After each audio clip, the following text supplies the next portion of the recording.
उधर भरतपुर में सरसों की कई किस्में तैयार की गई हैं। इन बीजों से पैदा हुई फसलें बढ़िया पैदावार देती हैं, साथ ही इसकी गुणवत्ता भी ज़्यादा उन्नत है और ये नई वैरायटी को डेवलप करती है। सेवर स्थित सरसों अनुसंधान निदेशालय द्वारा आखिर कैसे ये किस्में किसानों के लिए फायदे का सौदा बन रही हैं, ये रिपोर्ट देखिए।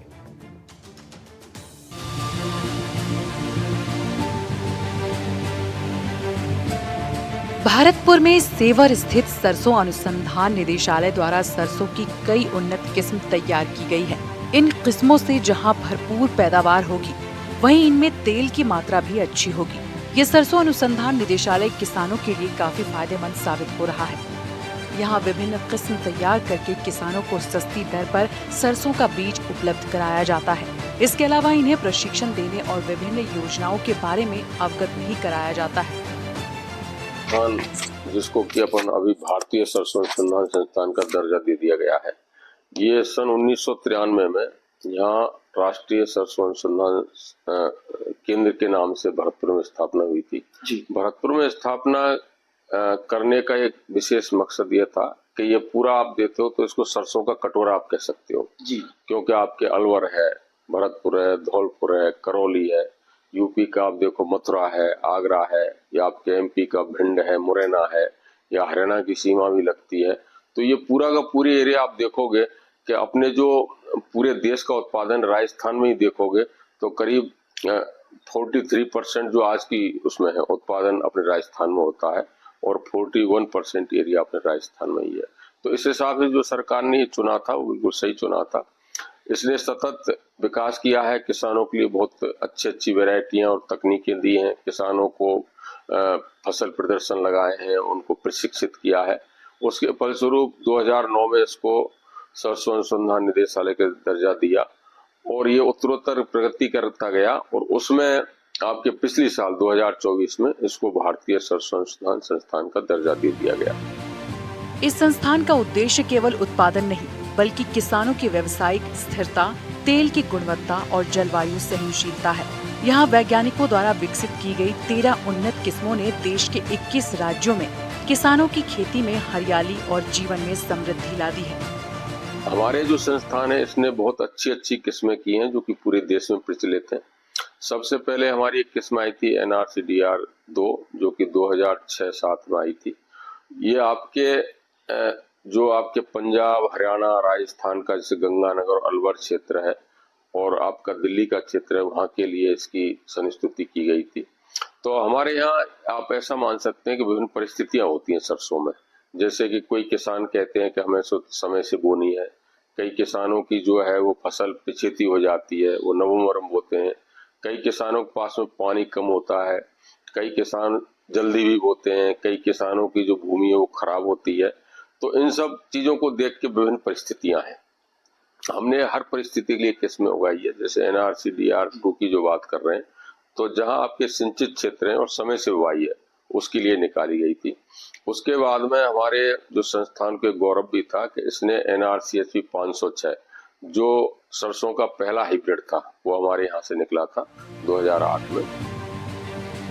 बदलते मौसम, जल संकट और बढ़ती लागत के इस दौर में भरतपुर की सरसों की किस्में उच्च उपज, बेहतर तेल प्रतिशत और टिकाऊ खेती का समाधान बनकर सामने आई है। यही कारण है कि आज भरतपुर को भारत की सरसों की राजधानी कहा जाता है। पीली सरसों की किस्में निकली थी जो कि पूरे भारत में जहाँ भी पीली सरसों उगाई जाती है उसके लिए की गई थी NRCYS 5-2। उसके बाद में 2009 में फिर एक किस्म आई थी जो कि 2010 में नोटिफाई हुई NRCDR 601। ये भी जहाँ की पानी की भरपूर मात्रा है और आपके सिंचित क्षेत्र हैं और अच्छा उत्पादन देती थी। 2013 में एक किस्म आई थी गिरिराज जिसको कि किसान बहुत अच्छी तरह से जानते हैं। इसकी उत्पादन क्षमता आपके 25-26 क्विंटल थी और ये भी जोन 2 के लिए आई थी और सिंचित क्षेत्र के लिए थी। आज ये जो गिरिराज किस्म है आपके काफी जो भारत का एरिया है उसको कवर करती है। उसके बाद हम प्रगति करते गए और 2020 में हमारी 2 किस्में नोटिफाई हुई थी। तो पहली किस्म आई थी DRMR 1165-40 जो कि बारानी क्षेत्रों के लिए थी जहाँ किसान के पास पानी कम होता है। इसी कड़ी में एक किस्म और थी DRMR 150-35 जो कि आपके उत्तरी पूर्वी क्षेत्र हैं जिसको कि आप कह सकते हैं कि भाई मणिपुर है, मेघालय है, असम है, कोलकाता है, झारखंड है, जहाँ पे कि सरसों की कम किस्मों का विकास होता है, तो हमारे संस्थान ने दी और पूरे एरिया को आज ये कवर कर रही है।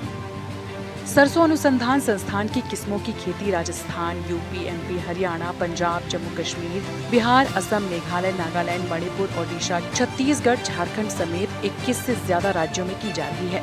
इन किस्मों की वजह से किसानों को उच्च उत्पादन, बेहतर बाजार मूल्य और आय में स्थायित्व मिल रहा है। राष्ट्रीय सरसों अनुसंधान केंद्र की स्थापना 20 अक्टूबर 1993 को ICAR द्वारा की गई थी। फरवरी 2009 में इसका नाम बदलकर सरसों अनुसंधान निदेशालय कर दिया गया। इसकी स्थापना का मुख्य उद्देश्य किसानों को सरसों की नई किस्में तैयार कर कम लागत में दोगुना मुनाफा दिलवाना है। किसान को बीज जो भी आपकी दर है, रियायती दर मान लो या आपकी बिल्कुल नॉमिनल प्राइस जिसको कहते हैं, उसमें पहले आओ पहले पाव के आधार पर सितंबर के महीने में, और किसानों को जो भी हमारी उन्नत किस्में हैं उनका बीज हम देते हैं। दूसरा, किसानों को प्रशिक्षण का भी कार्यक्रम करते हैं।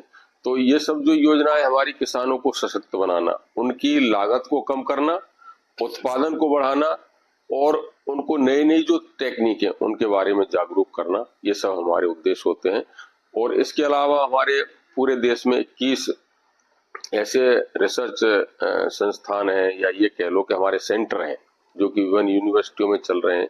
तो उनके माध्यम से भी हम जो लोकेशन स्पेसिफिक हैं उनका भी किस्मों का या टेक्नोलॉजी का विकास करते हैं। बिल्कुल, देखिए ये मेरे साथ में भरतपुर सरसों अनुसंधान के निदेशक डॉक्टर विजयवीर सिंह जी थे। इन्होंने बताया कि ये लगातार किसानों के लिए नई चीजें कर रहे हैं, नई विभिन्न योजनाओं पर काम कर रहे हैं, और जो जहां सरसों की खेती नहीं हो पाती है, किस्में वहां ज्यादा पैदावार नहीं कर पाती है, उत्पादन भी नहीं हो पाता है, उस पर भी ये लगातार काम कर रहे हैं। और इन्होंने ऐसी किस्में पैदा की हैं या उत्पादित की हैं जो कम लागत में किसानों के लिए दोगुना मुनाफा दे रही हैं। भरतपुर से NDTV के लिए ललितेश कुशवाहा।